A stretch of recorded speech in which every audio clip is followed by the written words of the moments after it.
Salom, qadrli tomoshabinlar.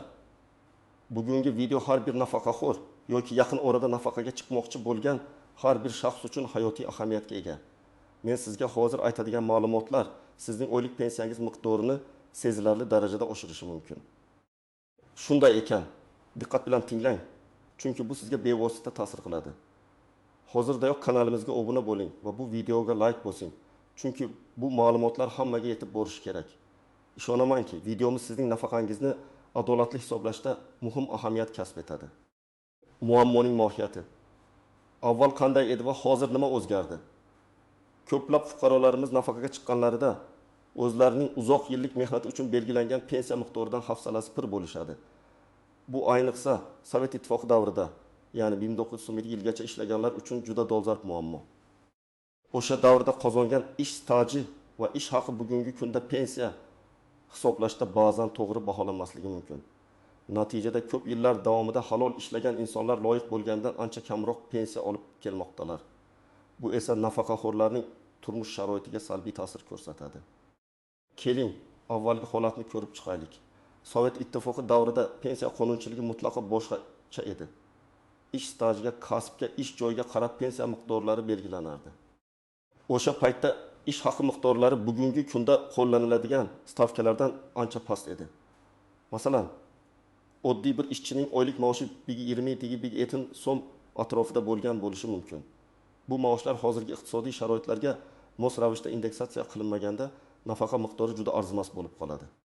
1991 yildan keyin mustaqillikka erishganimizdan so'ng pensiya qonunchiligida katta o'zgarishlar yuz berdi. Yangi qonunlar, yangi hisoblash metodologiyalari joriy etildi.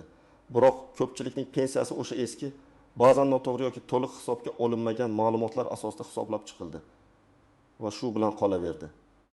Eng muhimi 1992 yilgacha bo'lgan mehnat stajining ahamiyatini va uning pensiya miqdoriga qanday ta'sir qilishini ko'pchilik bilmasligi.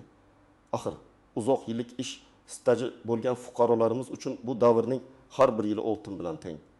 Hozirgi kunda pensiya ta'minoti tizimi takomillashtirilmoqda va eski ish stajini qayta baholash imkoniyatlari mavjud. Ammo bu imkoniyatdan foydalanish uchun siz o'z huquqlaringizni bilishingiz va tegishli choralar ko'rishingiz kerak. Mening vazifam esa sizga aynan shu borada to'liq ma'lumot berish. Asosiy qism 1. Nimalarni bilishingiz kerak? Kimlar xavotirlanishi kerak va kimlar xavotirlanishi shart emas? Avvalo, shuni ta'kidlash kerakki, 1991 yilgacha bo'lgan ish stajini qayta hisoblash O'zbekiston Respublikasining tegishli qonun hujjatlari, xususan fuqarolarning davlat pensiya ta'minoti to'g'risidagi qonuni va uning ijrosini ta'minlovchi Vazirlar Mahkamasining qarorlari bilan tartibga solinadi. Bu hujjatlar 1991 yilgacha bo'lgan mehnat stajiga alohida ahamiyat beradi va uni hozirgi pensiya hisoblash tizimiga moslashtirish, ya'ni indeksatsiya qilish imkoniyatini yaratadi. Qisqacha aytganda, sizning Sovet davridagi ish haqingiz bugungi pensiya hisob-kitoblariga kiritilganda maxsus koeffitsiyentlar qo'llanilishi mumkin. Bu esa pensiya miqdorini oshirishga olib keladi. Bu jarayon stajni qayta hisoblash yoki pensiyani qayta hisoblash deb nomlanadi. Kimlar xavotirlanishi kerak? 1991 yilgacha uzoq muddat, masalan, 10.000 yil va undan ko'proq ishlagan shaxslar. Ayniqsa, agar ularning pensiyasi o'sha davrdagi ish stajini to'liq hisobga olmagan holda hisoblangan bo'lsa. 2. Pensiyaga ancha yillar avval chiqqan va pensiya miqdori hech qachon qayta ko'rib chiqilmagan fuqarolar. Pensiya fondi bazasida yangi ma'lumotlar paydo bo'lishi yoki sizning ish stajingiz to'g'risidagi hujjatlar qayta tiklanishi natijasida pensiyani qayta hisoblash ehtimoli yuqori bo'ladi. O'tu. Sovet davrida tez-tez ish joyini o'zgartirganlar. Bunday hollarda mehnat daftarchasidagi yozuvlar chalkash bo'lishi yoki ayrim davrlar umuman aks etmay qolishi mumkin. Bu esa pensiyani hisoblashda muammolarni keltirib chiqaradi. 4. Qiyin, zararli yoki imtiyozli sharoitlarda ishlagan shaxslar. Masalan, konchilar, kimyo sanoati ishchilari, temirchilar va boshqalar. Ularning mehnat stajining har bir yili oddiy stajdan ko'ra yuqoriroq baholanishi kerak. Ba'zi kasblarda imtiyozli staj hisoblanadi, ya'ni bir yil ish ilk 5 yoki 2 yil sifatida hisoblanishi mumkin. Sizning ishingiz qaysi kategoriyaga kirganini bilishingiz muhim. 5. Mehnat daftarchasida yozuvlari noto'g'ri bo'lganlar, familiyasi o'zgarganlar, masalan, turmushga chiqqan ayollar va bu o'zgarishlar hujjatlarda aks etmaganlar. kimlar xavotirlanishi shart emas. 1992 yildan keyin mehnat faoliyatini boshlagan fuqarolar. Chunki ularning ish staji to'liq yangi qonunchilik asosida hisoblanadi va Sovet davri qonunlarining ularga aloqasi yo'q. Yoki pensiyasi yaqinda, masalan, oxirgi 1-2 yil ichida hisoblangan yoki qayta hisoblangan shaxslar. Ehtimol ularning pensiyasi allaqachon barcha yangi qoidalar va tuzatishlar bilan hisoblangan bo'lishi mumkin. Lekin baribir nazorat qilish zarar qilmaydi. 1991 yilgacha juda qisqa muddat ishlaganlar, masalan, bir necha oy. Bu davrning pensiya miqdoriga ta'siri juda sezilarli bo'lmasligi mumkin. Lekin agar imkoniyat bo'lsa, baribir tekshirib ko'rish tavsiya etiladi. Keling, bir nechta real hayotiy misollarni ko'rib chiqaylik. Misol bir, zavod ishchisi Otabek aka. Otabek aka 1915 yilda ish boshlagan va 1990 yilgacha yirik mashinasozlik zavodida 25 yil ishlagan. Uning oylik maoshi o'rtacha 1 so'm bo'lgan. 1990 yildan keyin yana 10 yil boshqa joyda ishlagan va 2000 yilda pensiyaga chiqqan. Otabek akaning pensiyasi dastlabki hisob kitoblarda taxminan 600 ming so'm atrofida belgilangan edi. Bu pensiyada 1965-1990 yillardagi ish haqi deyarli hisobga olinmagan yoki juda past koeffitsiyentlar bilan baholangan. Otabek aka o'z pensiyasini qayta hisoblashga murojaat qildi. Pensiya fondi uning 1965-1990 yillardagi ish haqini yangi indeksatsiya koeffitsiyentlari bilan hisoblab, ish stajini qayta ko'rib chiqdi. Natijada uning pensiyasi 810 ming so'mga ko'tarildi. Bu har oy uchun qo'shimcha 2010 ming so'm degani yilda 3 million so'm ortiqcha. Otabek akaning pensiyasi 1991 yilgacha bo'lgan stajni to'liq bolash orqali sezilarli darajada oshdi. Bu juda ajoyib natija. Misol 2, o'qituvchi Gulnora opa. Gulnora opa qishloq maktabida 1975 yildan 1915 yilgacha, ya'ni 20 yil o'qituvchi bo'lib ishlagan. So'ngra boshqa bir kasbga o'tib 2010 yilda pensiyaga chiqqan. Dastlab uning pensiyasi o'rtacha 700 ming so'm edi. Uning 1990 yillardagi o'qituvchilik staji ta'lim maoshlar nisbatan kam bo'lsa-da, stajning umumiy bahosida o'ziga xos ahamiyati bor edi. Gulnora opa ham pensiya fondiga murojaat qilib, pensiyasini qayta hisoblashni so'radi. Pensiya fondi uning 1975-1990 yillardagi ish staji va maoshlarini ta'lim sohasi uchun belgilangan maxsus koeffitsiyentlar va indeksatsiya asosida qayta ko'rib chiqdi. Natijada uning pensiyasi 920 ming so'mga oshirildi. Bu har oy uchun 220 ming so'm qo'shimcha demakdir. O'qituvchilik kasbining ijtimoiy ahamiyati tufayli uning staji yanada yuqori baholandi. Misol 3, aralash staj egasi Komil aka.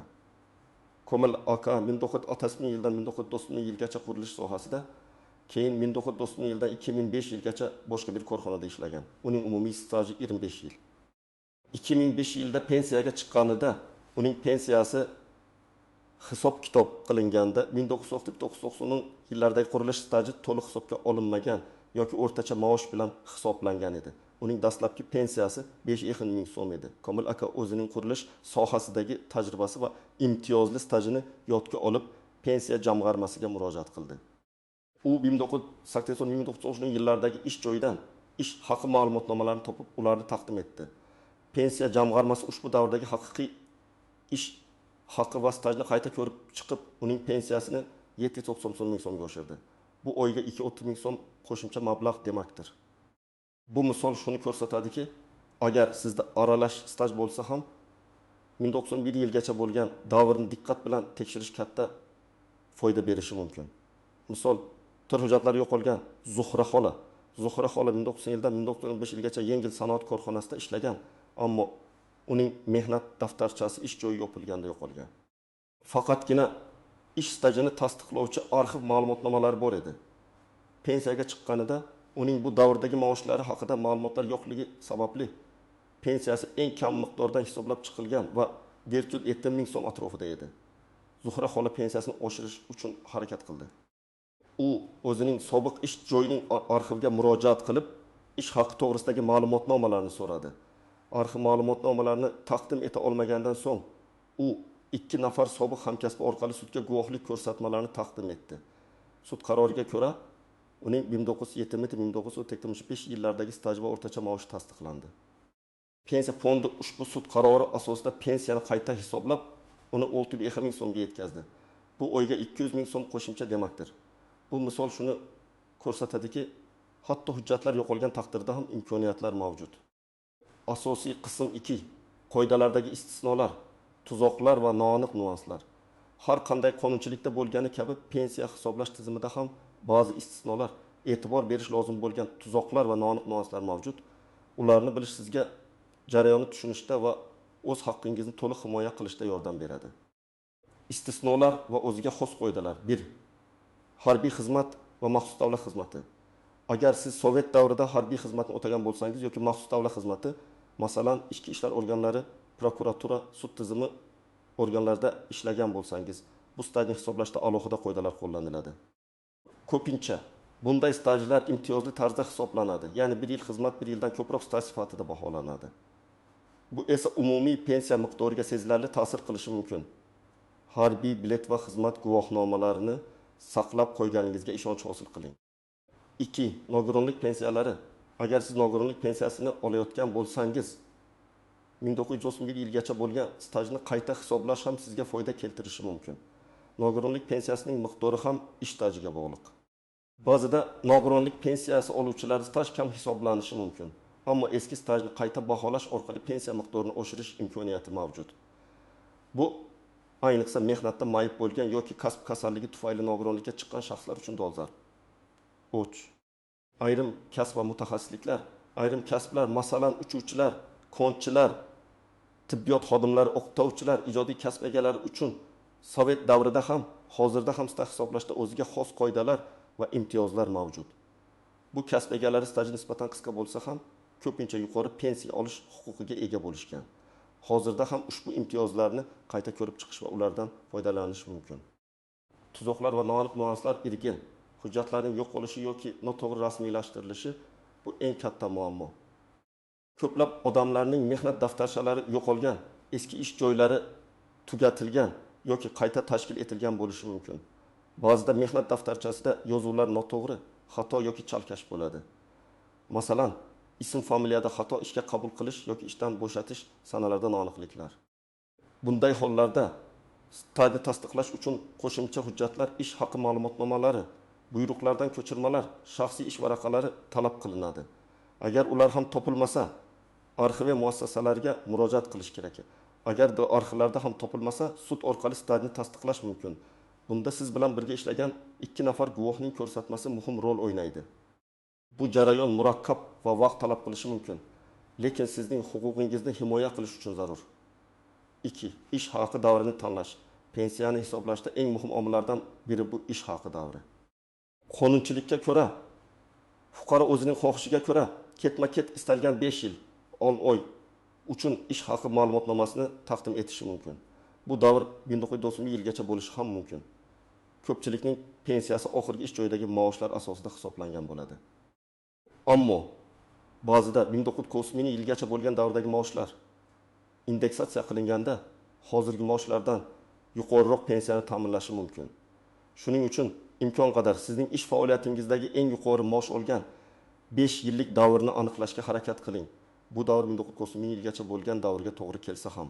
Bu juda muhim nuansa, chunki u pensiya miqdoriga to'g'ridan-to'g'ri ta'sir qiladi. 4. Indeksatsiya va koeffitsiyentlar. Sovet davridagi ish haqi summalari bugungi kunda to'g'ridan-to'g'ri qo'shilmaydi. Ular maxsus indeksatsiya koeffitsentlari orqali hozirgi qiymatlarga keltiriladi. Bu koeffitsentlar davlat tomonidan muntazam ravishda tasdiqlanadi va yangilanadi. Sizning pensiyangizni qayta hisoblashda aynan shu koeffitsentlarning to'g'ri qo'llanilganligini nazorat qilish lozim. Ba'zan pensiya fondi xodimlari ham ushbu murakkab jarayonda xatolikka yo'l qo'yishi mumkin. 4. Hududiy koeffitsentlar. Sovet davrida ba'zi hududlarda, masalan, Orol bo'yi yoki tog'li hududlarda ishlaganlar uchun ish haqi va pensiyaga qo'shimcha hududiy koeffitsentlar qo'llanilgan. Agar siz shunday hududlarda ishlagan bo'lsangiz, ushbu koeffitsentlar pensiyani qayta hisoblashda e'tiborga olinishini tekshiring. Bu ham pensiya miqdorini oshirishga xizmat qiladi. Bu kabi noaniq nuanslar va istisnolarni bilish sizga o'z pensiyangizni adolatli hisoblashda yordam beradi. Pensiya fondi xodimlari ham inson, ular ham xatolikka yo'l qo'yishlari mumkin. Shuning uchun sizning faolligingiz va bilimingiz muhim. Amaliy, maslahatlar, tomoshabin nima qilish kerak? Endi esa eng muhim qismga o'tamiz. Sizning o'z pensiyangizni oshirish uchun qilishingiz kerak bo'lgan aniq qadamlar. Jarayon oddiy, ammo diqqat va sabr talab qiladi. Bir qadam hujjatlarni yig'ish. Sizga pensiyani qayta hisoblash uchun quyidagi hujjatlar kerak bo'ladi. Pasportingiz asli va nusxasi, mehnat daftarchangiz asli va nusxasi. Undagi har bir yozuv aniq va o'qiladigan bo'lishi kerak. Agar daftarchada o'chirishlar, tuzatishlar yoki aniq yozilmagan joylar bo'lsa, ularni tasdiqlovchi hujjatlar kerak bo'ladi. Diplomingiz, oliy yoki o'rta maxsus ta'lim to'g'risida, nikoh guvohnomangiz agar familiyangiz o'zgargan bo'lsa. Bu ayniqsa ayollar uchun muhim. Ism familiyadagi o'zgarishlarni tasdiqlovchi barcha hujjatlar, nikoh, ajralish, ism o'zgartirish guvohnomalari, harbiy guvohnoma agar harbiy xizmatni o'tagan bo'lsangiz. Ish haqi ma'lumotnomalari.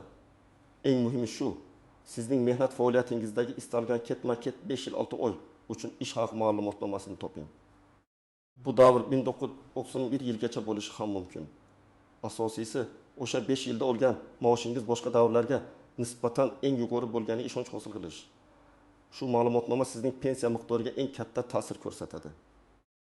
Ushbu ma'lumotnomani sobiq ish joyingizdan agar mavjud bo'lsa yoki uning huquqiy vorisi bo'lgan tashkilotdan olishingiz kerak.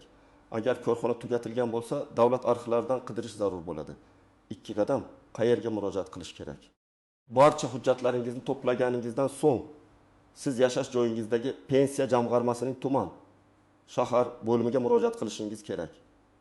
Odatda bu mahalla fuqarolar yig'inlarida yoki tuman, shahar hokimliklarida joylashgan bo'ladi. Sizga aniq manzil va ish soatlarini bilish uchun mahallangizdan so'rashingiz yoki internetdan izlashingiz mumkin. 3 qadam nima so'rash kerak? Pensiya jamg'armasi bo'limiga borib, siz o'z pensiyangizni 1991 yilgacha bo'lgan mehnat stajini inobatga olgan holda qayta hisoblash, qayta ko'rib chiqish to'g'risida ariza yozishingiz kerak. Sizning arizangizda quyidagilar aks etishi kerak. Men ismingiz, familiyangiz, otangizning ismi, pensiyamni 1991 yilgacha bo'lgan mehnat stajim va o'sha davrdagi ish haqi ma'lumotnomalari asosida qayta hisoblab chiqishingizni so'rayman. Arizangizga barcha to'plagan hujjatlaringizning nusxalarini ilova qiling. Asl hujjatlarni o'zingizda saqlang, faqat ko'rish uchun ko'rsatasiz. 4 qadam arizangizni va hujjatlaringizni pensiya jamg'armasi bo'limiga topshirganingizda, ular sizga hujjatlaringiz qabul qilinganligi haqida belgi qo'yilgan yoki alohida qabul qilinganligi to'g'risida kvitansiya yoki ariza nusxasini berishlari shart. Bu hujjat sizda qolishi kerak, chunki u sizning murojaatingizni tasdiqlaydi. Unda ariza raqami va qabul qilingan sana ko'rsatilgan bo'ladi. 5 qadam jarayonni kuzatish va javob kutish. Pensiya fondi sizning arizangizni ko'rib chiqishi uchun qonun bo'yicha ma'lum bir muddat belgilanadi. Odatda 10 ish kuni ichida. Bu muddat ichida ular sizning hujjatlaringizni o'rganib chiqadi, ish stajingizni tekshiradi va pensiya miqdorini qayta hisoblab chiqadi. Agar ular sizdan qo'shimcha hujjatlar talab qilsalar, iloji boricha tezroq ularni taqdim etishga harakat qiling. Agar belgilangan muddat ichida javob olmasangiz yoki sizga qo'shimcha ma'lumot kerak bo'lsa, yana pensiya jamg'armasiga murojaat qiling yoki tuman prokuraturasiga shikoyat qiling. Ularning ishonch telefonlari yoki murojaatlar uchun rasmiy veb-saytlari mavjud. O'z huquqlaringizni himoya qilishdan qo'rqmang. 6 qadam. Agar hujjatlar yo'qolgan bo'lsa, bu eng qiyin vaziyat. Agar sizning ish haqi ma'lumotnomalaringiz yoki mehnat daftarchangizdagi ayrim yozuvlar yo'qolgan bo'lsa, sobiq ish joyingizning arxiviga yoki uning huquqiy vorisiga murojaat qiling. Qayta tashkil etilgan korxonalarning hujjatlari ko'pincha viloyat yoki davlat arxivlarida saqlanadi. Agar arxivlar sizga yordam bera olmasa, oxirgi chora sifatida sudga murojaat qilishingiz mumkin. Bunda siz bilan birga 1997 yilgacha bir joyda ishlagan 2 nafar guvohning ko'rsatmasi muhim bo'ladi. Guvohlar sudga borib, sizning ish tajingizni tasdiqlashlari kerak. Sud qarori pensiya jamg'armasi uchun majburiy bo'ladi. Xulosa va yakuniy chorlov. Qadrli tomoshabinlar, bugungi videomiz yakuniga yetmoqda. Umid qilamanki, bu batafsil ma'lumotlar sizga pensiyangizni adolatli hisoblashda yordam beradi. Unutmang, 1991 yilgacha bo'lgan mehnat staji ko'pchilik uchun pensiya miqdorini oshirishda juda muhim rol o'ynaydi. Sizning uzoq yillik mehnatingiz adolatli baholanishi kerak. O'z huquqlaringizni bilish va ulardan foydalanishdan qo'rqmang. Pensiyangizni qayta hisoblash bo'yicha murojaat qilish orqali siz o'zingiz va oilangiz uchun qo'shimcha mablag' olishingiz mumkin. Bu sizning turmush darajangizni yaxshilashga yordam beradi. Shunday ekan, ushbu imkoniyatdan foydalaning. Sizningcha pensiyani qayta hisoblash tizimi adolatli ishlayaptimi? Sizda qanday tajribalar bor? Fikrlaringizni, savollaringizni va boshqa maslahatlaringizni izohlarda yozib qoldiring. Bu boshqa tomoshabinlar uchun ham juda foydali bo'ladi. Videomiz sizga yoqqan bo'lsa, like bosing va kanalimizga obuna bo'lishni unutmang. Keyingi videolarda ko'rishguncha o'zingizni ehtiyot qiling.